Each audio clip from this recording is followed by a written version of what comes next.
Have you ever wondered why hearing a certain song can totally change your mood? Or, why some people are just so confident, but so wrong? Well, our minds are full of these fascinating little quirks. Today, we're going to unlock 12 powerful psychological facts that are kind of like a user manual for your own brain, designed to make your life just a little bit easier. Seriously, think about it. What if you actually had a user manual for your own brain?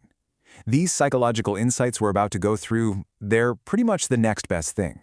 They give you a peek behind the curtain at why we think and feel and act the way we do. So, let's kick things off by looking at the internal machinery of our minds. These are the automatic processes that are always running in the background, the invisible scripts that are shaping our reality without us even realizing it. Okay, get this. It turns out music doesn't just change your mood, it can literally change what you see. A 2011 study found that when people listened to sad music, they were way more likely to see a neutral face and think it looked sad. And when they listened to happy music, you guessed it, they saw happy faces. It's this wild example of how our brain is constantly trying to make what we hear match what we see. Now for a pretty famous psychological glitch, the Dunning-Kruger effect. This is that fascinating, and let's be honest, sometimes frustrating thing where the people with the least amount of skill in an area are the most likely to think they're amazing at it. It's a fundamental blind spot in how we see ourselves. See, this whole effect comes down to not being able to accurately judge your own skills, and it creates two totally different mindsets. On one side, you've got the novice, who's standing on what they think is a mountain of knowledge, but they're completely unaware of the vast landscape they can't even see yet. And on the other side, you have the true expert, who gets how complex the subject is and, because of that, is way more humble and cautious. This quote just nails it, doesn't it? True intelligence isn't about having all the answers. It's really about having the humility to see the limits of what you know and the curiosity to keep pushing those boundaries. It's that feeling of, wow, the more I learn, the more I realize I don't know. Okay, here's a fantastic built-in stress reducer. Feeling anxious before a big meeting or a presentation? Try singing your favorite song. I know, it sounds simple, but the physical act of singing has been shown to release oxytocin.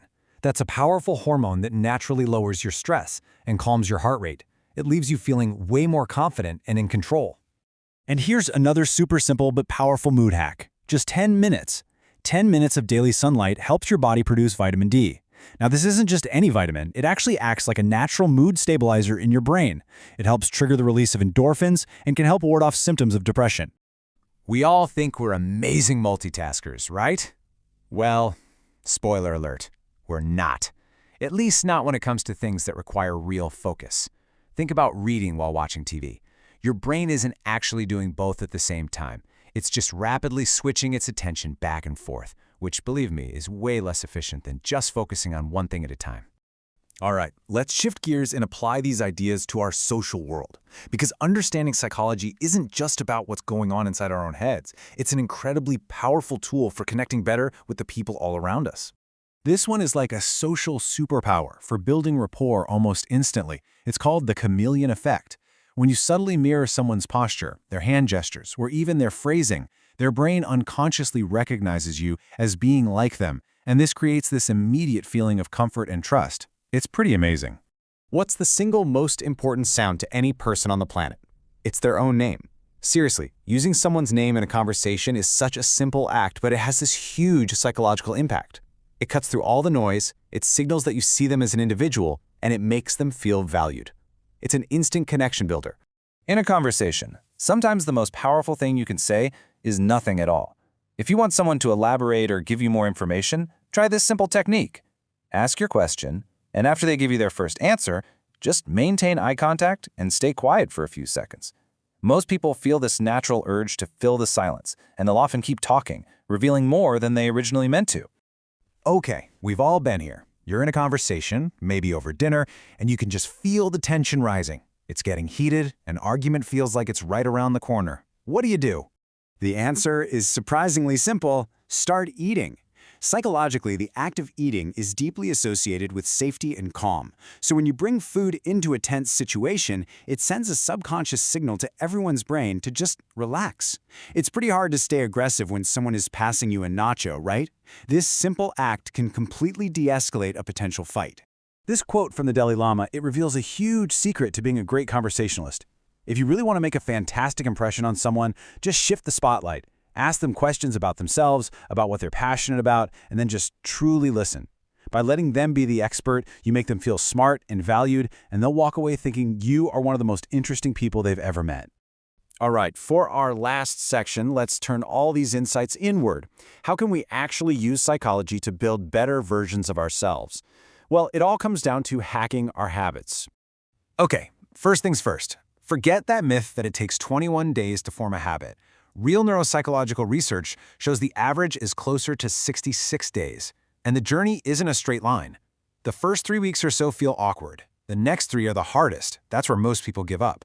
But if you can push through to that final phase, you'll build real momentum, and the habit will finally become automatic. So this is the number I want you to burn into your brain, 66. When you're on day 30 of a new gym routine and every fiber of your being wants to quit, remember this number. You're probably in that critical middle phase, that urge to quit zone. Just knowing that you're in the toughest part of the journey and that it's totally normal can give you the strength you need to push through to the other side. This is the brilliant illusion of choice. It's such a great little life hack. Instead of just giving a command, which almost always invites resistance, you offer options that both lead to the outcome you want. The other person feels a sense of control and autonomy, which makes them far more likely to go along with it. It works with kids, and frankly, it works with adults too. So there you have it, a quick tour of some of your mind's most interesting quirks. From changing your perception with music to building habits that actually last, these aren't just cool facts, they're tools.